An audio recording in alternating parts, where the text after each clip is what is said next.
either of those two cabinet secretaries. As a house, we just need to undertake a very thorough and expeditious investigation and summon everybody else who could be responsible or be involved in these nefarious activities, Mr. Speaker. I need your direction.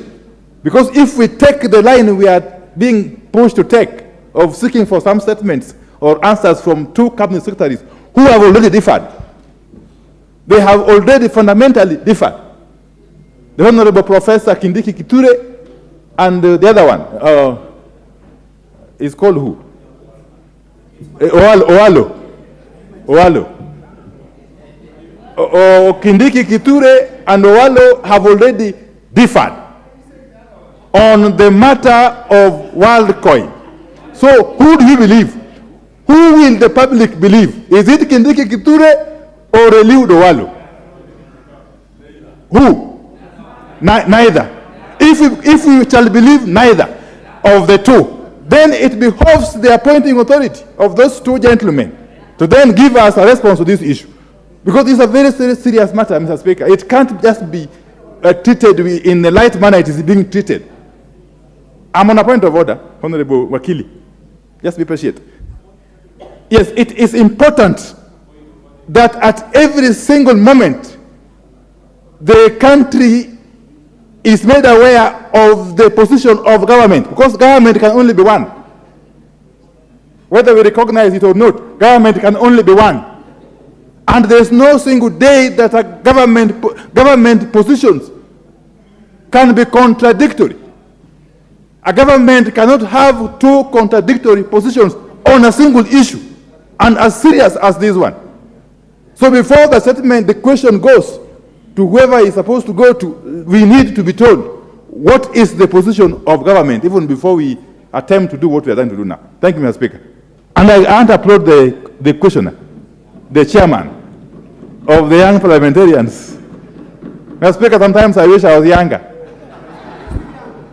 But age has caught up with me. Thank you, Mr. Speaker. You squandered your youth. Moreo. Mr. Speaker, sir, I wanted to raise a point of order, but basically just to also get the direction of this House on whether, Mr. Speaker, is the matter now mature for debate, so at least we either bring the two CS in Parliament, or we get a clarification. But therefore, Mr. Speaker, my concern here is that the fact that there is a company coming to this country to harvest data for young people with a promise for monetary support, to us, Mr. Speaker, sir, I think we are just exposing ourselves so much in terms of data harvest, because we don't even know what they're going to do. Number two, this is another story about the Bitcoin story, whereby you put in money, you get it into double, but you don't even know what value you're adding, because this is a pyramid scheme whereby you are promised heaven, but there's no value proposition on how our people are getting their money. I think the end game need to be clear. We cannot be able to allow the students to come to this country and just do all manner of things. Mr. Speaker, sir, therefore I seek for your guidance on whether this is a matter ready for debate. Thank you, Mr. Speaker. Yes, Maclap, you have 1 minute. Thank you, Mr. Speaker. I've actually read this matter on social media, Mr. Speaker, and makes me believe that this country will become a country of surprises.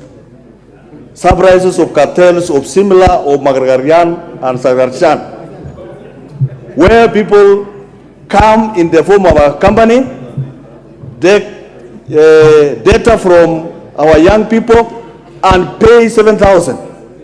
Mr. Speaker, I think we can leave the Cabinet Secretary for ICT, and I think Professor Kindiki was right to suspend. I will want to also to seek you, Mr. Speaker, that the same Minister for Internal Security should now close all the borders to ensure that the Sarkarshans, the people called WorldCoin who came to take data from our people, are actually secured so that they don't run away from the country, because this is a very serious matter, Mr. Speaker. And I want to tell you, it may be even better to wipe out information on the portal, similar like the one that happened with the e-citizen, Mr. Speaker.